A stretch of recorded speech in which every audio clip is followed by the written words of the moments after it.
Do you want to see something strange? This knife is upside down.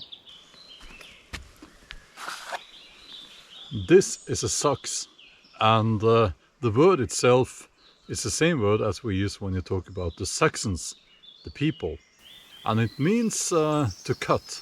And you could say that the Saxons were called the knife people. It has this odd shape, right? Because a knife normally has is like this, and it's sharpened. This part is sharpened, and this part is like the spine. But this one is different. This is called a broken back seax. I will get back to why it has that odd shape in a few seconds. Or give me a minute, I'll just talk a little bit about the background for these historic weapons. These days, if you go to a Viking festival, everyone will be wearing, or at least a lot of people will be carrying a knife like this. And it's seen as, you know, the typical Viking knife. But it's actually, historically speaking, more a Saxon knife. I mean, it's the same word. And it was found, you know, in Scandinavia. This type of long knives were found in Scandinavia, the British Islands, Northern Europe. But this particular shape here was found mostly on the British Islands, and some have been found in North Germany, and I believe maybe Sweden. But the broken back seax has that particular shape for a reason. And I've been carrying and using these knives on a regular basis for many years now.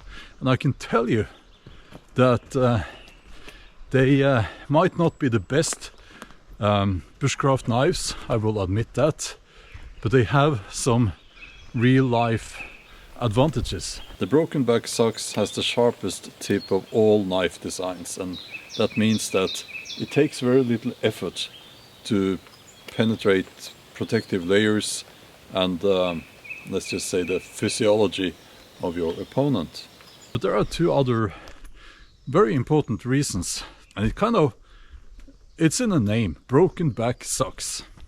So I have broken off the tip because it's a very weak tip on these knives. I have broken the tip off before. And what you do is that you grind down the tip of the knife, and you might end up with a different angle, but you maintain the blade shape.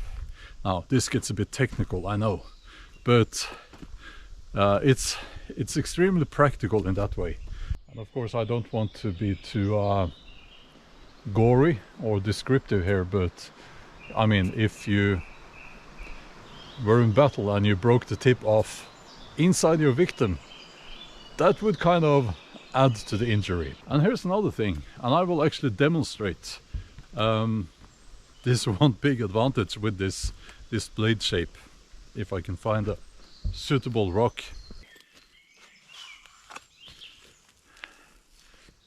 Since it has a completely straight edge here, it's very easy to sharpen. If you find a suitable rock, you can actually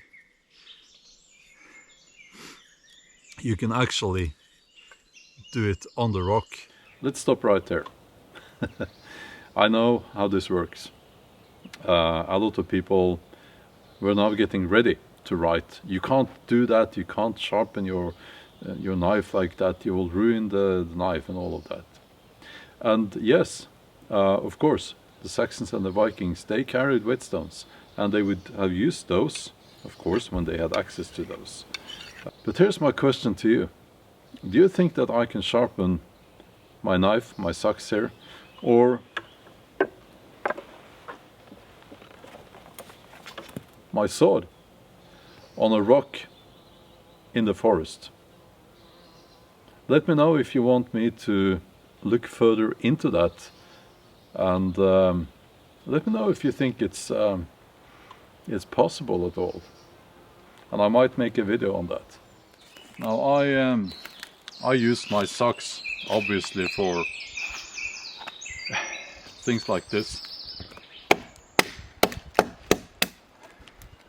It's just, you know, it's a big knife for chopping and things like that, and it works well.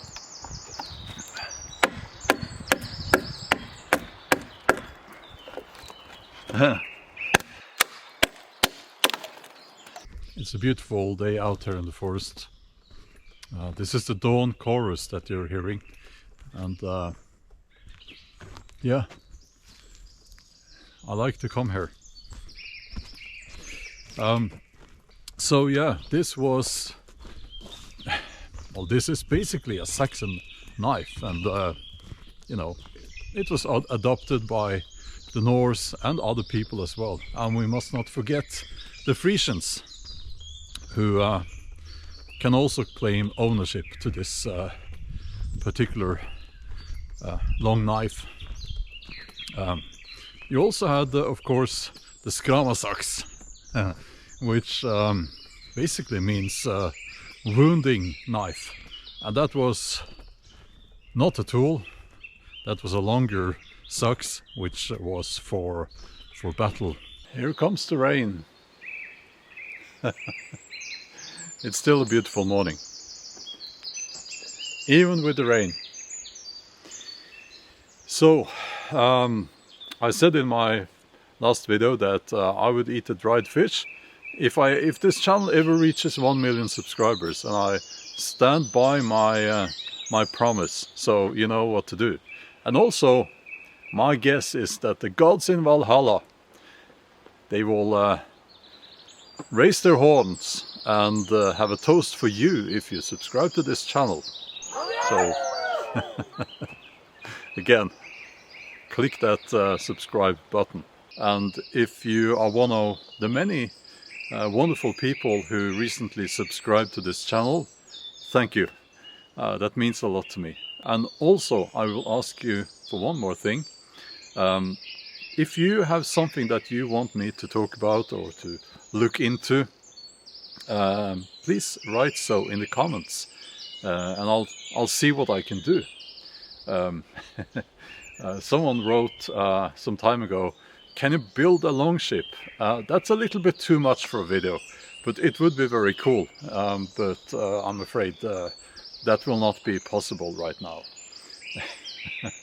But do write in the comments if there is something, you know, Viking Age related that you want me to make a video about. Have a wonderful day. I'll see you in the next one.